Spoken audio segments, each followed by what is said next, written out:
And we begin this Sunday morning with mass deportations across America and the Trump administration's grip on securing U.S. borders while confronting and deporting dangerous individuals illegally in America who are committing crimes. On Friday, the Supreme Court sided with the White House and temporarily halted a lower court decision that blocked President Trump from terminating the temporary protected status for roughly 500,000 migrants from Cuba, Nicaragua, and Venezuela that began under former President Biden. As new data from U.S. Customs and Border Patrol shows, daily Border Patrol apprehensions at the southern border have declined by 93% in the month of April compared to a year earlier when President Biden was in office. Overall, border encounters are now at the lowest level ever after a record 10 to 20 million people crossed into America illegally under the Biden administration. And as the Trump administration pushes the agency to ramp up arrests of illegal immigrants to 3,000 a day, up from 1,800. The push coming as 2 illegal immigrants from Venezuela are charged in the death of an Air Force cadet in Texas. 18-year-old Ava Moore was killed over Memorial Day weekend while she was kayaking on Lake Grapevine, hit by a speeding jet ski, allegedly driven by 22-year-old Dakerlin Alejandra Gonzalez. Police say Gonzalez fled the scene with the help of 21-year-old Michael Coelho Pareto. Both entered the U.S. illegally in 2023 during President Biden's open border, according to ICE. Joining me now with more in this Sunday Morning Futures exclusive is Homeland Security Secretary Kristi Noem. Madam Secretary, it's great to see you. Thank you so much for being here. Thank you for inviting me, Maria. It's an honor to be with you. So, Secretary, I want to ask you about the sanctuary cities that are hiding illegal criminals right now. How are you getting to them? I saw that there was a list produced. Now, the list I don't see anymore in the media. Do you have a list of the sanctuary cities that are actually hiding illegals right now? And how will you get to them if they're hiding them? We absolutely do. The president put out an executive order that directed us to recognize these sanctuary cities and to cooperate with the Department of Justice and the Homeland Security to identify them and how they're making our jobs much more difficult to keep America safe and to make it, a place that our families can raise their children again. And so that list going forward, some of the cities have pushed back.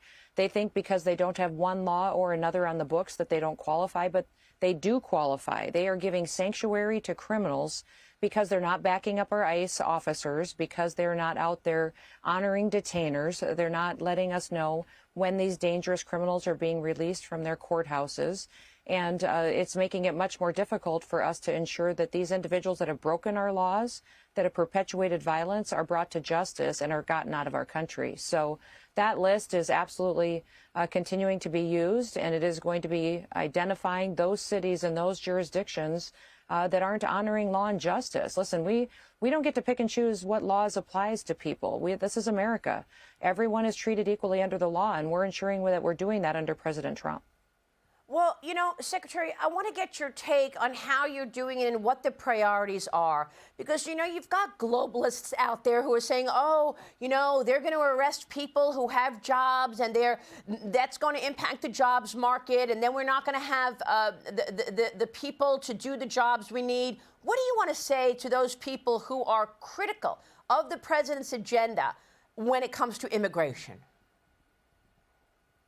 The president is doing exactly what he campaigned on and what the American people elected him to do, and that's enforce the law. And so we are going to do mass deportations. We are focusing on dangerous criminals. We are going out there and ensuring that people that repeatedly break our laws are being held accountable. And I would say and remind everybody that Congress directs what our laws are. They can change our programs. They can raise visa programs and guest worker programs. They can make it easier for us. We have suggestions, and I'm using all the authority that I have to meet our workforce needs. But also, we need to make sure that our communities are safer again. And those that think we can ignore these sanctuary cities and ignore laws so that we can keep somebody in a job is absolutely ridiculous. That's not what America is about. We have a workforce and a generation of people here in the United States that have been cheated out of jobs because of illegal immigrants that have come into this country and then taken advantage of housing programs and food programs and have had taxpayers pay their expenses. And it's not right. It's not fair. And it's time Americans come first, our citizens come first, and that our economy thrives because we are making sure that opportunities abound for those who live in this country. That is such an important point.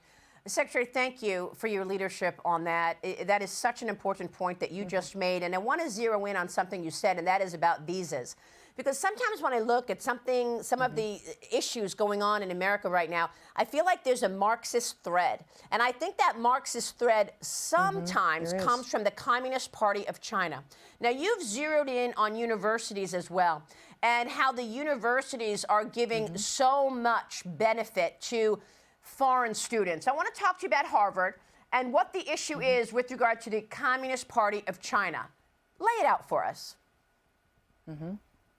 Oh, they absolutely. Harvard has perpetuated Chinese Communist Party priorities and students on their campus. They've allowed their students to participate in activities that are paramilitary activities and supported them and feeding information back to our enemy, which is Communist China. In fact, even the leader, Xi Jinping of China's daughter, has a degree from Harvard. And hundreds of thousands of these foreign students have come into our country. And our universities have facilitated it because they pay full tuition. They've taken away opportunities from our American students, and then they've allowed them to perpetuate violence, attack Jewish students, go and put forward more anti-Semitism and be racists. And then communist and Marxist ideologies were allowed as well on these campuses. So Harvard has talked a game to where now they say they want to comply with the requirements of our foreign student programs. They absolutely have not. They have not followed the rules of the program, the vetting processes of these students, giving us the information on their criminal background checks, what they may have done to break the law in their country or here or promote violence on campus, and they won't comply. Therefore, they will not get to participate. They want these students on campus because it's almost 30% of their students. They pay full tuition, and they also have ties directly back to China. China hates us. And they have infiltrated our country. They've hacked into our systems. They've proven they can shut down our critical infrastructure. They're not just building up their military. They want to destroy us. And Harvard is allowing that to happen on their campus. And the Trump administration's going to stop it. Unbelievable. Real quick, how much money, or do you know if Harvard has taken money from China? Oh, my goodness. I don't know specifically, hundreds and hundreds of millions of dollars, because these foreign students for years have paid full tuition. Plus, they've also gotten grants, special, participation in programs that China has financed and brought forward. So, yes. These ties to China are deeply alarming, and they're not just Harvard. There's other universities. We're going through every single one of them. If you come to this country to learn and you're a foreign student and you recognize the opportunity, that's fantastic. But don't come here and spy on us and take that information back home to an enemy that is working to destroy us every day. And China has infiltrated this country. It's my job to protect the homeland, and I've been given that direction by President Trump. They will not participate in this foreign student program until they clean up their ways. Wow, such an important interview. Secretary, thank you so much for being here this morning. You bet. Thank you, Maria. Thank you for talking about this. It's alarming, the danger that our country is in. And it's because we've allowed universities like Harvard to infiltrate our country with communist Chinese ties and students and spies. All right. Secretary Kristi Noem, thank you. Hey, everyone. I'm Emily Campagno. Catch me and my co-hosts Harris Faulkner and Kaylee McEnany on Outnumbered every weekday at 12 p.m. Eastern, or set your DVR. Also, don't forget to subscribe to the Fox News YouTube page for daily highlights.